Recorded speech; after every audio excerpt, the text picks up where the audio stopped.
let's jump into this example. The situation here is Max got a 27 on the ACT and Sam got a 775 on the SAT math. And the question is, who did better? 27 on the ACT versus 775 on the SAT math. Can you just say that 775 is better because it's bigger than 27? Well, no, because these are two different tests that are measured on two different scales. So it doesn't really make sense to compare them directly, right? This is kind of like asking, who's better, Steph Curry or Jared Goff. So for my non-sports fans, who's better? Steph Curry, who's a basketball player, or Jared Goff, who's a quarterback on a football team? It doesn't really make sense to compare them directly, right? Because they're playing different sports.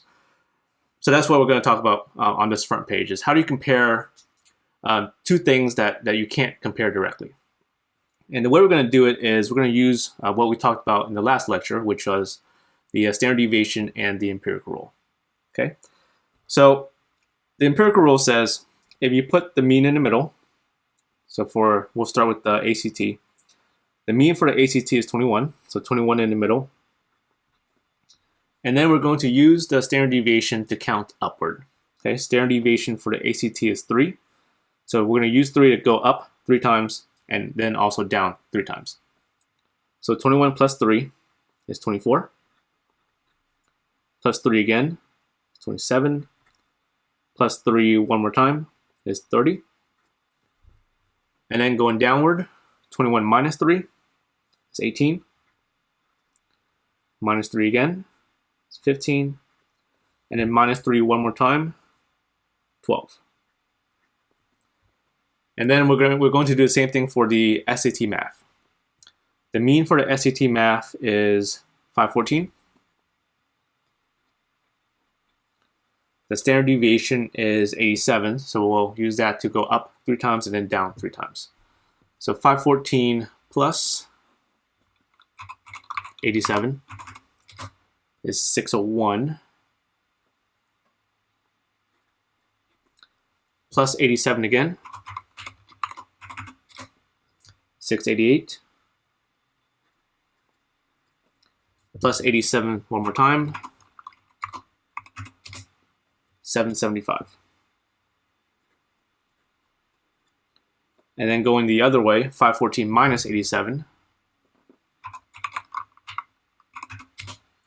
427. Minus 87 again, 340. And then minus 87 one last time.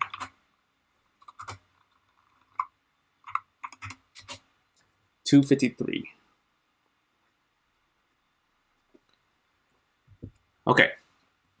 Now, what the empirical rule says is, even though, right, these are scores on the SAT and these are scores on the ACT, which we said were two things that we can't compare directly, what the empirical rule says is, what the empirical rule is doing is, it's putting these two situations on the same picture, which will have the same percentages. And the percentages which I'm talking about are the 68, 95, 99.7. So between 1 up, 1 down is 68% of your data. Between 2 up, 2 down is 95% of your data. And then between 3 up, 3 down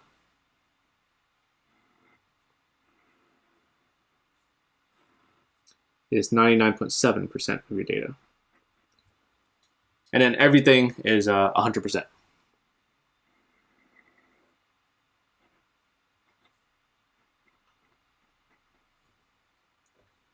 Okay, and it's going to be the same numbers and percentages on this picture, which I won't draw, but it's the same thing. So same numbers on the right picture also. Okay, so now that we have the two situations on the same picture, we can now compare. So which one is better, 27 or 775? And why?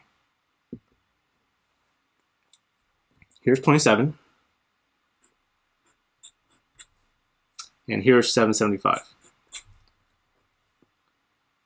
So which is better? Notice that 27 is 2 steps above the mean, and 775 is 1 step, 2 step, 3 steps above. So is it true that 775 is going to be better because it's 3 steps above versus 2 steps above? And the answer is yes. 775 is going to be better for that reason. And even more, in the last lecture, we also talked about how to find even more percentages beyond these, right? So let's find the percentage that is to the left of 27. And the way I'm going to do it is I'm going to go from 27 to the middle, and then from the middle all the way to the left. Okay, middle all the way to the left should be half of 100%, which is 50%. 27 to the middle should be half of 95%. So half of 95 is 47.5.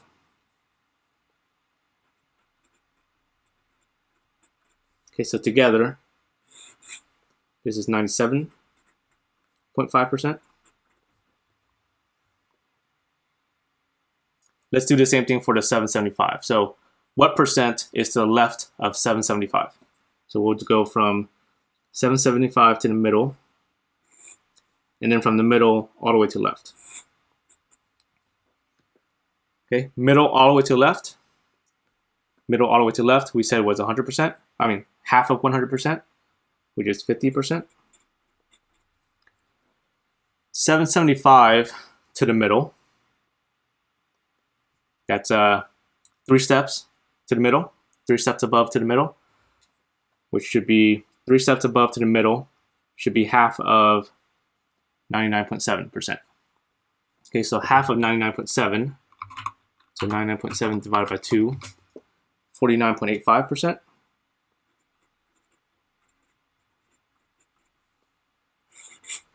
Together, that's 99.85%. Okay, so what this is telling me is that Sam, who got a 775, his score is higher than 99.85% of the population who took the test. Max, who got a 27, his score is higher than 97.5% of the population who took the test. In other words, Max did better, or Max beat 97.5% of the people who took the test. Sam beat 99.85% of the people who took the test. So in other words, Sam did better because he beat more people than Max. And that's why Sam's score is better. Okay? Now, let's take a look at this next example. What about 28 on ACT versus 710 on the SAT Math? What's different here? How does 28 and 710 differ from 27 and 775? Well, 27 and 775, these are special because they fell directly on one of these steps. Okay, 775 was exactly 3 steps above. 27 was 2 steps above. 28 and 710 don't fall on one of those steps. Okay, so what do? Well, you do what's called a z-score. So let me tell you the formula, and then we'll talk about it.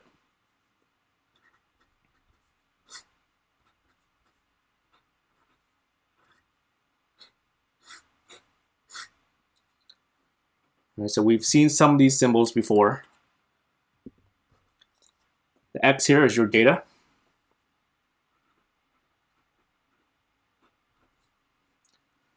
This symbol, that's mu, it stands for mean. At the bottom, this is sigma. We've seen this before in the last lecture. This is the standard deviation.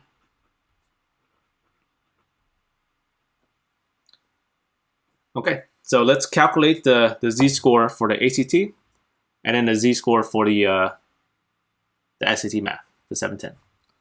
So let's start with the 28.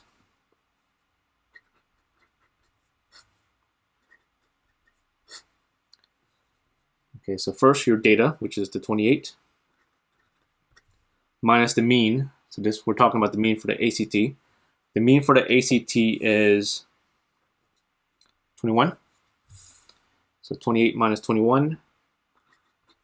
And then over standard deviation for the ACT. Standard deviation is 3.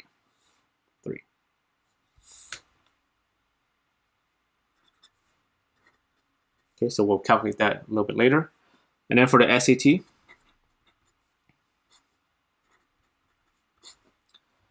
uh, 710 is our data for the SAT. Minus the mean for the SAT was 514. Standard deviation for the SAT, standard deviation was 87.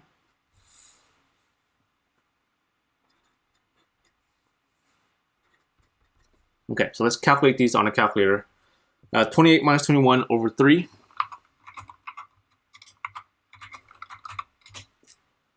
Rounded to 3 decimal places is 2.333. Okay, so if you're using the decimal scientific calculator, just type it in exactly like that. So 28 minus 21 on top, 3 on the bottom.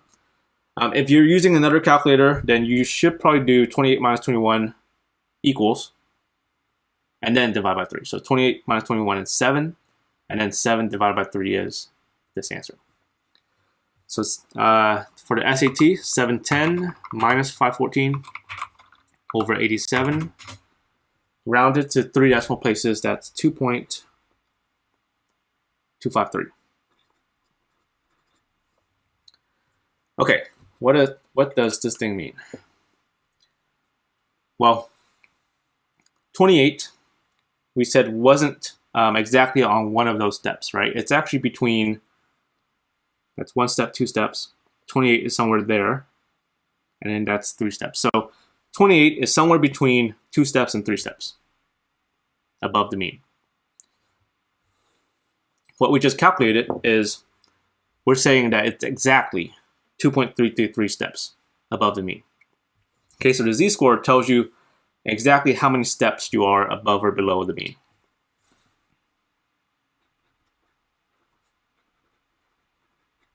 Okay, and let me be more specific here. When I say steps, it's how many standard deviations above or below the mean.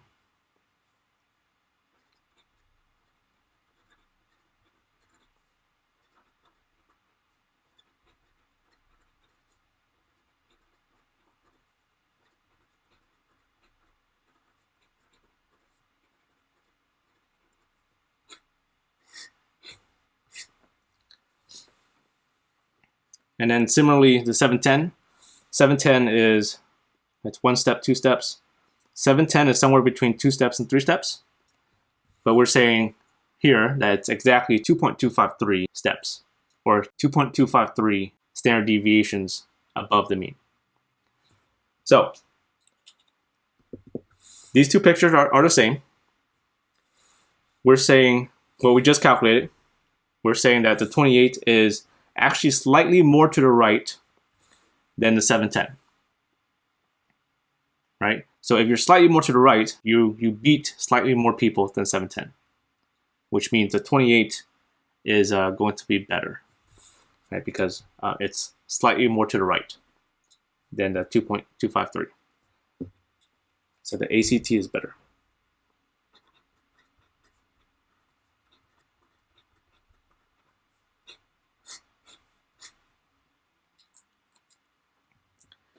Okay, so this idea of what percent is below, what percent is to the left of you, or what percent of the population do you beat? So that idea is actually called a percentile rank. We see percentile rank mentioned a lot in standardized test scores, right? And the percentile rank tells you what percent of the population is below you. In other words, what percent of the population scored less than you, which is the same thing as saying what percent of the population did you beat. Another situation where you see percentile rank is in the doctor's office. Here's a growth chart. So this is a growth chart for baby girls from birth to 36 months. So how do you read this, this growth chart? At the bottom here, you have age in months. And then on the side here is the weight of the baby. Okay, so say I have a baby girl who is 15 months and 24 pounds. Right, so you're gonna see where this meets. It meets right here. And then look at the curve that it lands on. So it landed on this curve, which is 75. That's the percentile of that baby. So what does this percentile mean? It means that 75% of the population is below that baby. In other words, 75% of the population weigh less than that baby. Or another way to say it is, if you have a 15-month baby girl who is 24 pounds, then that baby is heavier than 75% of all the babies at that age. So how do you calculate the percentile? I have two boxes here. The box on the left is the procedure for computing the data value corresponding to a given percentile. So left box is when you're given a percentile,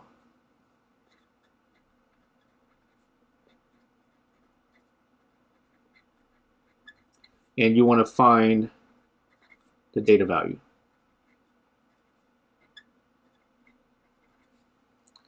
Okay, box on the right is procedure for computing the percentile corresponding to a given data value. So this is when you're given a data value,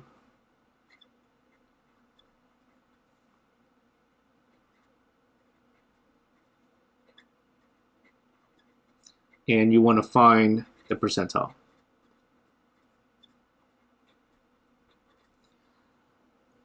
Let's take a look at example 1. Following is a list of the number of hazardous waste sites in several U.S. states. Okay, this is the data. Part A says find the 25th percentile. Which box do you use? Are you given the percentile or are you given the data value? 25th percentile. Okay, you're given the percentile.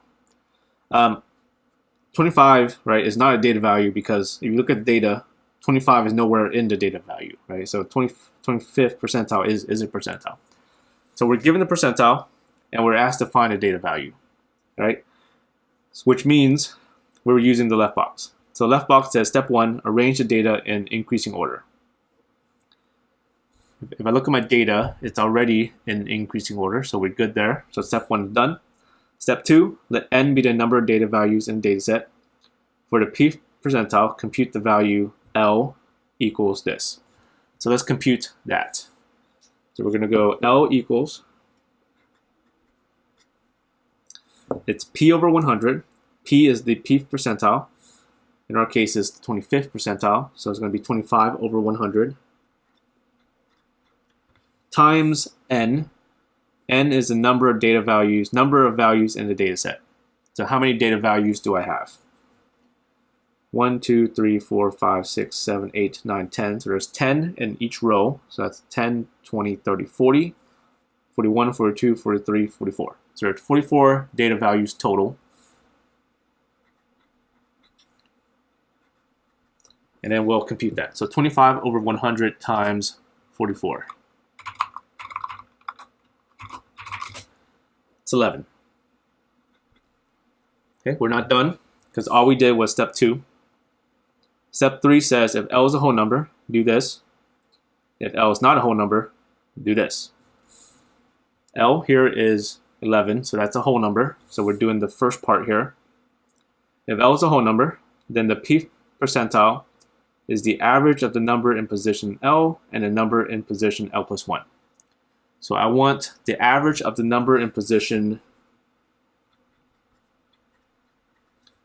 11 and the number in position 11 plus 1, which is 12. So what I want here is to find the number that's in position 11.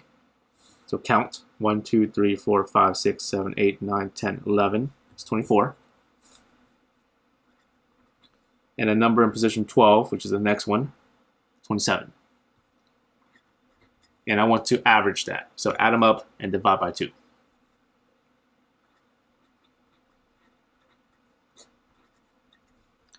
Okay, 24 plus 27 divided by 2 is 25.5.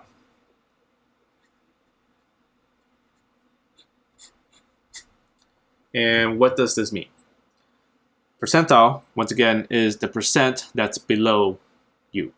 Okay, so what this is saying is that 25% of the data, I would say approximately 25% of the data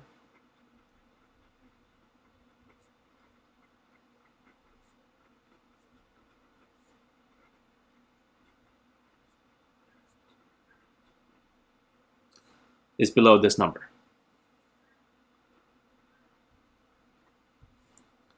And that's what the percentile means. Part B, find the 62nd percentile. Okay, once again, are you given the percentile or are you given the data value? So are you given the percentile or are you given one of these numbers in the data set? This is a percentile. Okay, so we're doing the left box again. Step 1 is done. Put the data in increasing order. Step 2, find the L. All right, so we'll do the L. It's P over 100. P is our percentile. In our case, it's 62. So it's 62 over 100 times N. N is the number of data values. We counted already. It's 44. So 62 over 100 times 44. 27.28. Okay, we're not done. All we did was step 2. Okay, step 3. If L is a whole number, do this. If L is not a whole number, do this. L is not a whole number. Okay, so we're going to do this bottom part. So if L is not a whole number, round it up to the next higher whole number. So we're always going to round it up. So if L is not a whole number, we're always going to round it up.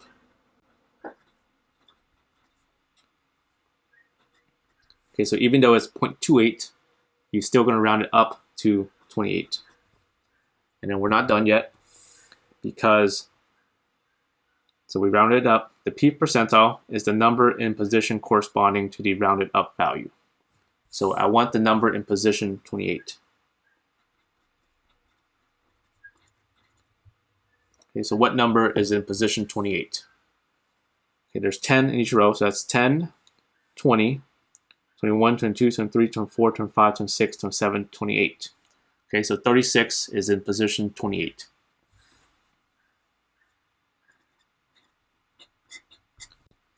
And then the interpretation, the percentile tells you what percent of the data is below. So we're saying that approximately 62% of the data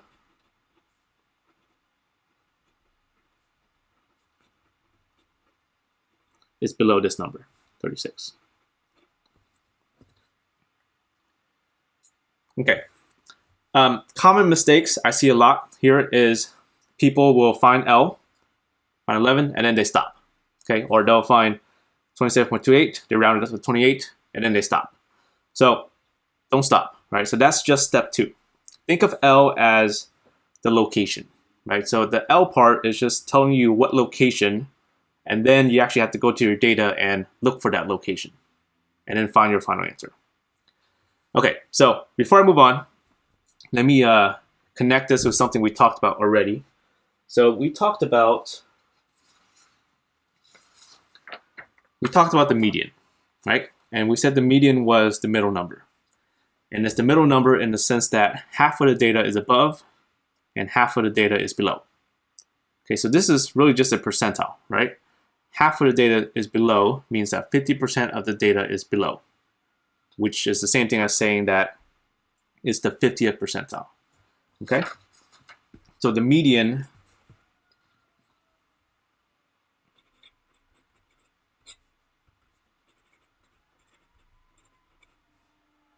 is really just the 50th percentile.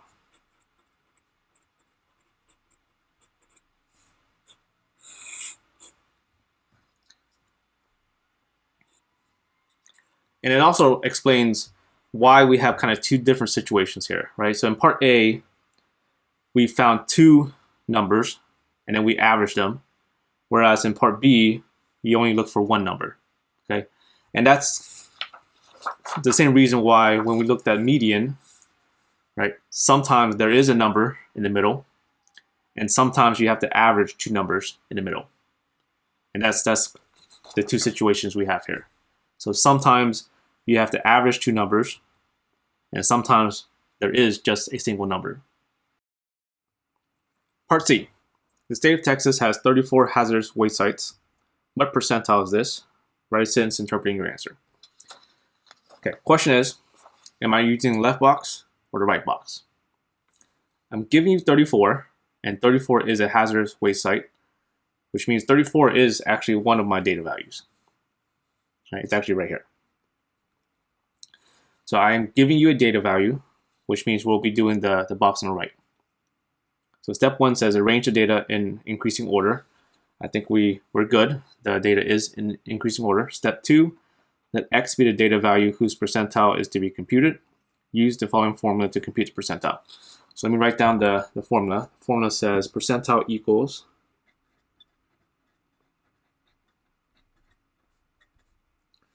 and it says 100 times on top, number of values less than X. Okay, in our case, our data value is 34.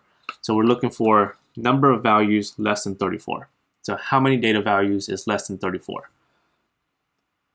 1, 2, 3, 4, 5, 6, 7, 8, 9, 10, 11, 12, 13, 14, 15, 16, 17, 18, 19, 20, 21, 22, 23. So there's 23 numbers that are less than 34. So 23. There's also a plus 0.5. And on the bottom, number of values in a data set. Okay, so how many data values are in the entire data set? And I think we counted, we said it was 44. All right, so let's compute this.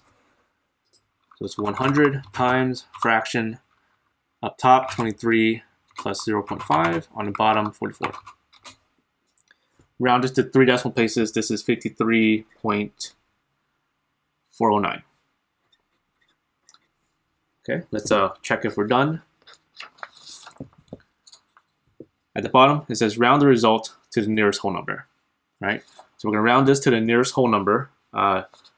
Nearest whole number just means round regularly, okay, so to a whole number. That's 0.4, so we should round down to 53. So our final answer here is 53 is our percentile, so that's 53rd percentile.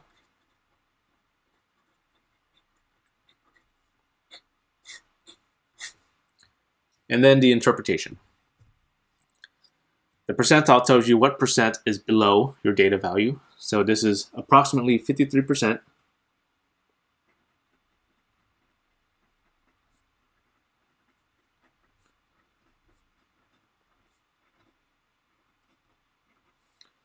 Approximately 53% of the data is below the data value. The data value here is 34. And that's how you compute the percentile. Now, let me talk a little bit about the formula. So the percentile is what percent is below. Okay, so the 23 makes sense. So if I want to know what percent is below 34, I should actually count how many is below 34. And that's what the 23 is. Okay, if the 0.5 wasn't there, I think the formula would make sense. Okay, so we're counting how many is below. We're dividing it by the total, right? And then we multiply by 100. So multiplying by 100 just converts it to a percent. The question is, where does this 0.5 come from? And that 0.5 comes from people not agreeing. So when we say we're counting how many is below 34, question is, should you include 34 or should you not include 34? So when I counted, right, notice I didn't include 34, right? I started with the 33 and I counted. So I don't include the 34, okay? And that's the way that we're gonna do it in this class. But not everybody agrees on that. So some people, some statisticians will say include 34, and some will say don't include 34. So the 0.5 is the compromise, right? So we're going to add 0.5 to kind of meet in the middle and compromise. And that's where the 0.5 comes from. Okay, next up is quartiles. So quartiles sounds like quarter. So a quarter is 25 cents. First quartile is just the 25th percentile.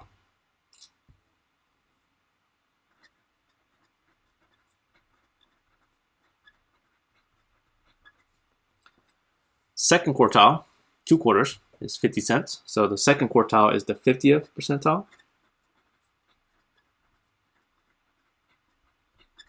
And remember, we said the 50th percentile is really just another name for the median. Okay, so 50th percentile is really just the median.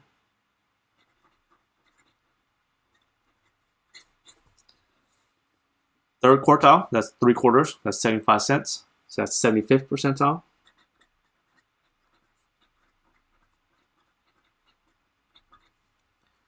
The interquartile range,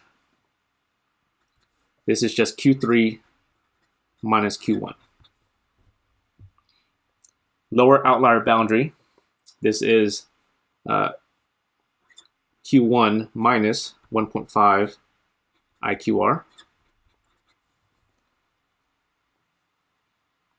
So you start with the lower quartile, which is Q1, and then you go down by 1.5 IQR. Upper outlier boundary, you start with the upper quartile, which is the Q3, and you go up by 1.5 IQR. Let's now compute all of those quantities that we talked about on the previous page using the data from example 1. Okay, so Q1, Q2, Q3, these are the quarters. So Q1 is just the 25th percentile.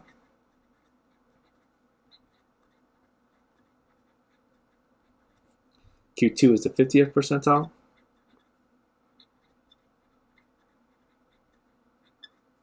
Q3 is the 75th percentile.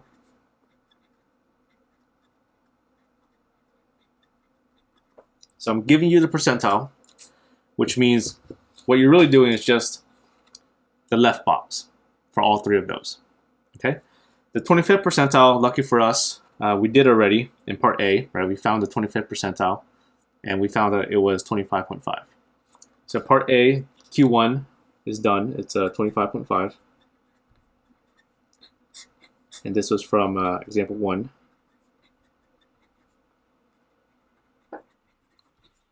Part A. Q2, the 50th percentile, we didn't do yet, so we actually have to do it. So step 1, arrange the data in order. We're good. Step 2, compute this L. Okay, so L equals,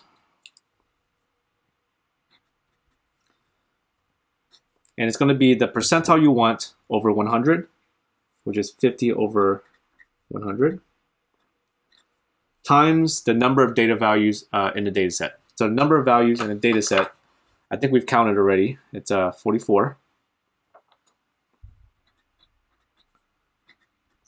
So 50 over 100 times 44. 22. So remember, we're not done. That's just the location that we want. So we just did step 2. Step 3, if L is a whole number, this is what you're supposed to do. If L is not a whole number, this is what you're supposed to do. In our case, L is a whole number, right? So we're supposed to average the number in position L and a number in position L plus 1. So we're going to average the number in position 22 with the number in position 23. So I'm going to look for the number in position 22. I think we said that there was 10 in each row, so that's 10, 20, 21, 22. So it's 31. And then the number in position 23 next to it is 33.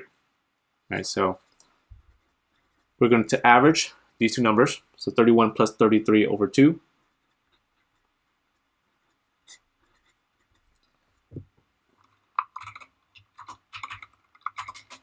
Is 32. That's Q2. Q3, the 75th percentile, we're going to start off the same, find the L. Percentile I want, so 75 over 100, times the number of data values in the data set. It should be the same thing, since we're talking about the same data set here. So 75 over 100 times 44. This is 33. Okay, that's just step 2 of the process. Step 3 is if L is a whole number, do this. If L is not a whole number, do this. L is a whole number here, so we're going to average the number in position L and the number in position L plus 1. So here, I'm going to look for a number in position 33 and a number in position 34. And I'm going to average those two numbers. So number in position 33, that's 10, 20, 30, 31, 32, 33, that's 38. And a number in position 34 is 31, 32, 33, 34, 42. And we're going to average those. So add them up, divide by 2. All right, so 38 plus 42 on top over 2. It's 40. And that's Q3. IQR, the interquartile range, is you take your Q3 and minus your Q1. So it's Q3 minus Q1. So Q3 is here is 40 minus Q1, 25.5. And that is 40 minus 25.5, 14.5.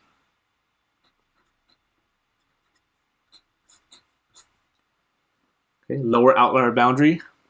So lower outlier boundary, you start with your lower quartile, which is Q1. And then you subtract 1.5 IQR. So in our case, Q1 is 25.5 minus 1.5 times the IQR, which was the 14.5. Okay, so 25.5 minus 1.5 times 14.5, 3.75.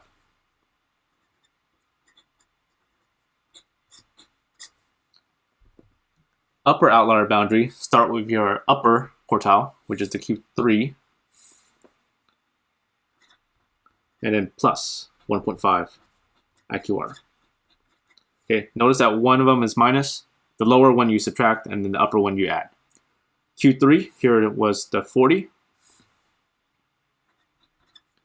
plus 1.5, IQR was 14.5. So 40 plus 1.5 times 14.5, 61.75.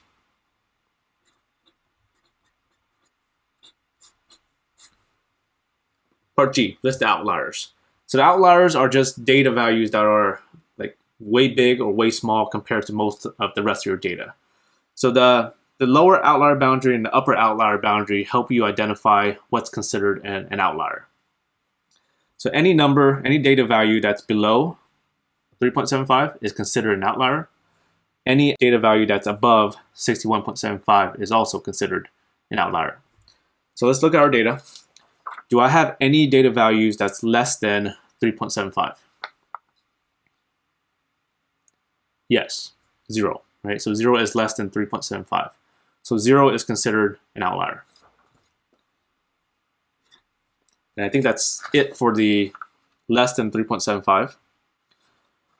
Any data value that's above 61.75 is also considered an outlier. So do I have any data values that's above 61.75? Yes, I have a whole bunch. I have 67, 86, 97, 97, and 116. So all of those are outliers also. 67, 86, I have two 97s. You can list them twice or you can list it just once. That's up to you. I'll list it twice, and then 116. All of those are considered outliers. So these are numbers that are way big or way small compared to the rest of your data. The 5-number summary is going to be the minimum, Q1, Q2, Q3,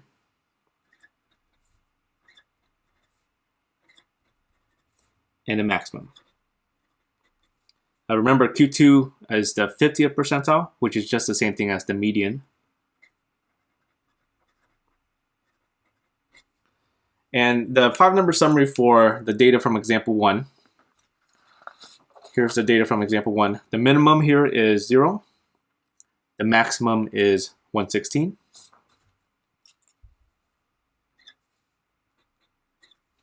And then Q1, Q2, Q3, we found on the previous page. Q1 was 25.5, Q2 was 32, Q3 was 40. So 25.5, 32, and 40.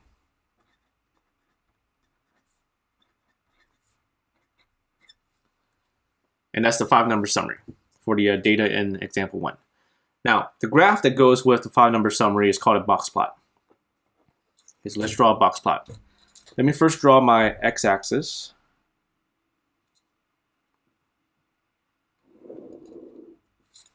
Okay, so for my x-axis, I need to go from 0 all the way up to the max. So 0 all the way up to 116.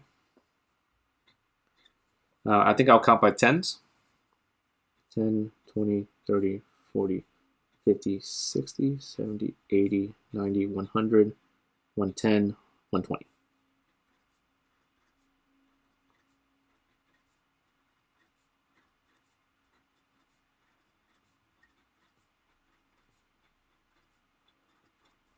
And then let me label what the x-axis means. So our data, what do my data values mean? My data values are the number of hazardous waste sites. Okay, so these numbers here represent the number of hazardous waste sites. And now let's draw my box plot. So the box part comes from Q1, Q2, and Q3. Okay, so I'm going to draw a box using Q1, Q2, and Q3. So Q1, 25.5 is somewhere here.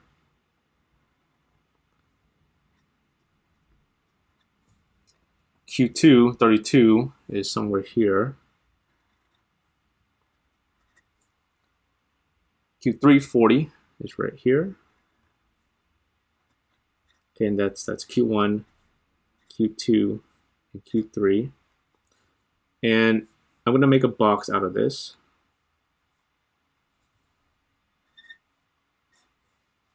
Okay, that's the box part. Q1, Q2, Q3. Sometimes box plots are called box and whisker plots because we're going to draw whiskers that come out of the box. Now the whiskers come from looking at the lower outlier boundary and the upper outlier boundary, right? The 3.75 and the 61.75. So 3.75 is between the 0 and the 5. Okay. 61.75 is between the 55 and 67. So the lower, you're going to go up to the next data value. So you're going to go up to the 5. The upper, you're going to go down to the next data value. So you're going to go down to 55. So my whiskers will go to 5 on the low end and 55 on the high end. Okay. So on low end, it's going to go to 5, which is right here. Upper end, we set to 55. Okay, so once again, use your lower outlier boundary and your upper outlier boundary.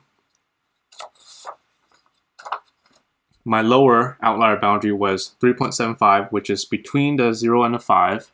My upper outlier boundary was 61.75, which is between the 55 and 67.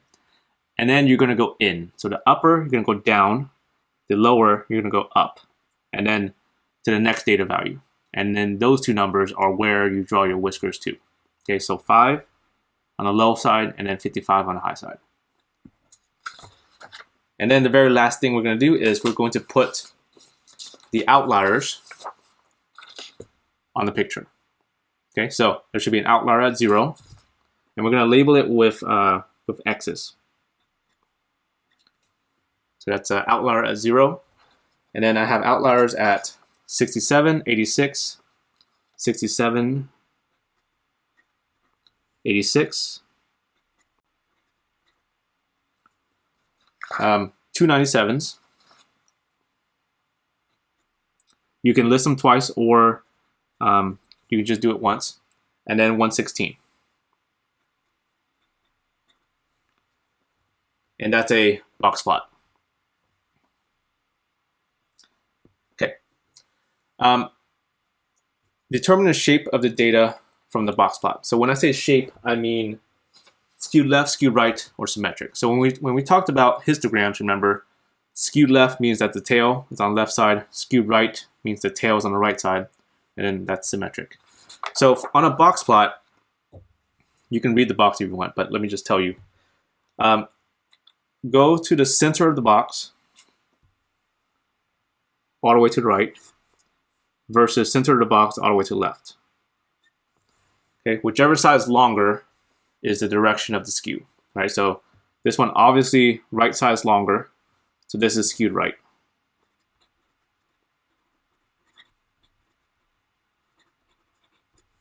Okay, middle of the box all the way to the right, middle of the box all the way to the left.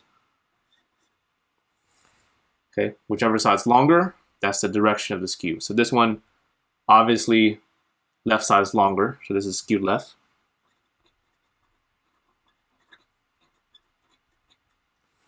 This picture, middle all the way to the right, middle all the way to the left.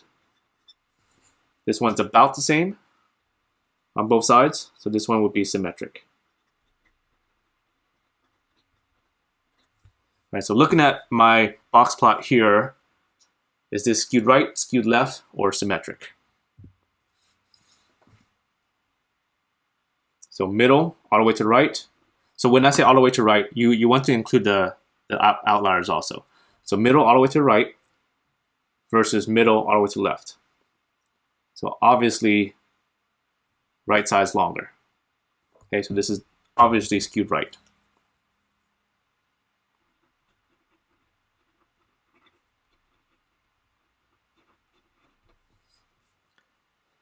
Once again, middle all the way to the right, and when I say all the way to the right, include the outliers also, and then middle all the way to the left. Whichever side's longer is the direction of the skew.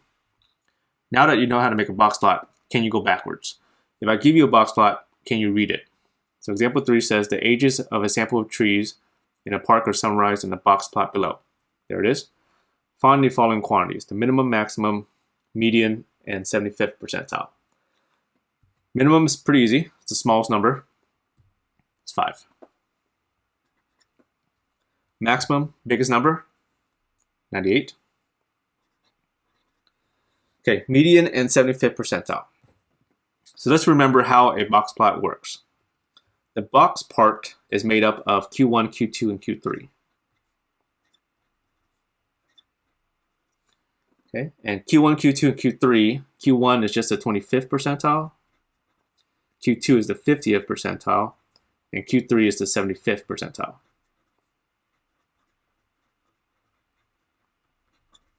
The 50th percentile is just another name for the median, right? Because the 50th percentile means that 50% or half of your data is below it. So that's just what the median means. And then to answer this, the median is just 66. 75th percentile is Q3, which is 74. Part B.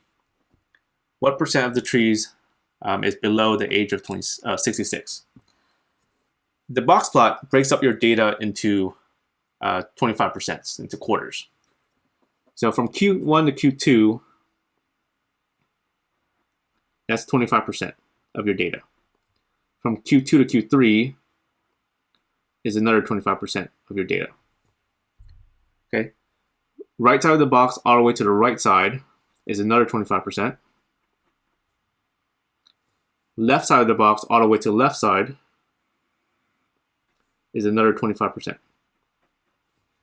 Okay, so remember when you're doing this, include the outliers also. Don't just throw those away. Okay, so left side all the way to left is 25%. Q1 to Q2 25%. Q2 to Q3 25%. Right side of the box all the way to the right is 25%. What percent is below 66? So here's 66. Below would be 25% plus 25%. So 50% is below. The youngest 25% of the trees is between what two ages? So youngest meaning the lowest 25%, right? The lowest 25%. The lowest 25% is this, which is between 5 and 57.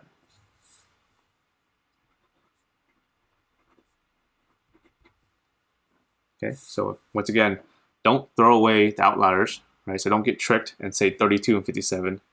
It's actually 5 to 57. And then part D. Do you expect the mean to be greater than, less than, or approximately equal to the median?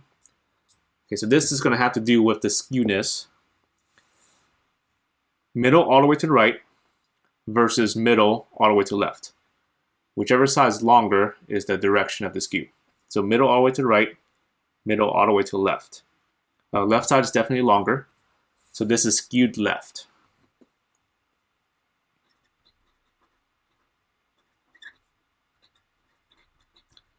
But that doesn't really answer our question, right? Because what does skewed left mean? Remember when we talked about skewedness and the mean and the median, we said that if it was skewed left, then the mean is to the left of the median. If it's skewed right, then the mean is to the right of the median. So this is skewed left. So the mean is to the left of the median.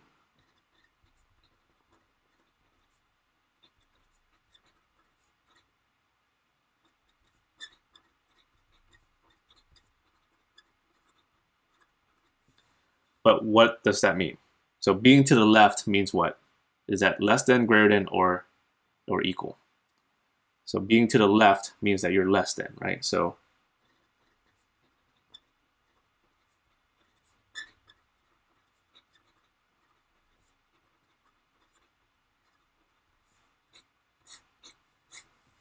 the mean will be less than the median. Example 4. According to the National Center for Health Statistics, the median height for 20-year-old males is 69.5 inches. The 10th percentile is 66 inches, and the 95th percentile is 74 inches. Part A. What percent of 20-year-old males have height less than 66? Okay, let me actually put these numbers onto a picture so that it's easier for me to understand. I'm going to put all the heights. So this 69.5, 66, and this 74. So it's going to be 66 first, 69.5, and the 74. Okay, what do these numbers mean? The 69.5 is the median. What does that mean? It means that 50% of the data is below it, right? So the 69.5 has 50% to the left of it. Okay, that's what the word median means, is the 50th percentile, which means that half your data is below it. The 10th percentile is the 66, which means 10% of the data is below 66. So 10% is to the left of 66. The 74 is the 95th percentile, which means 95% of the data is below 74.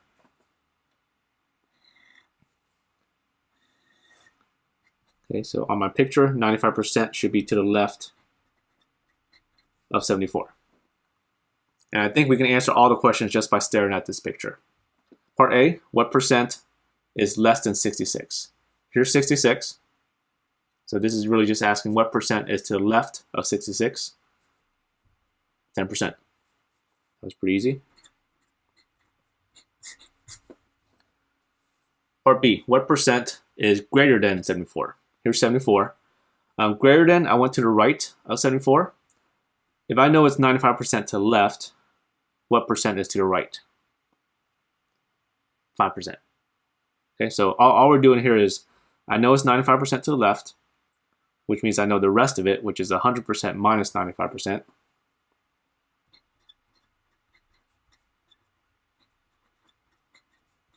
is to the right.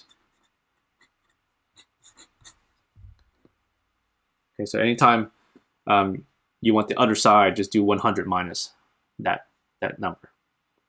Part C, what percent is between 66 and 69.5? I know 69.5 all the way to the left is 50%, and I know 66 all the way to the left is 10%.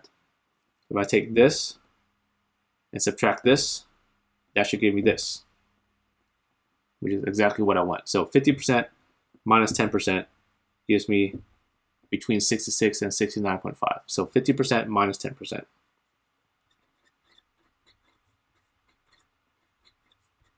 That's 40%. Part D, what percent is between 66 and 74?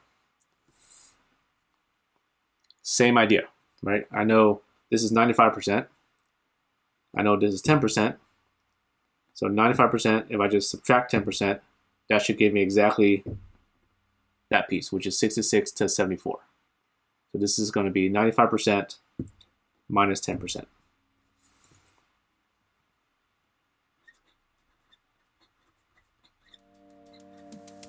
And that's 85%.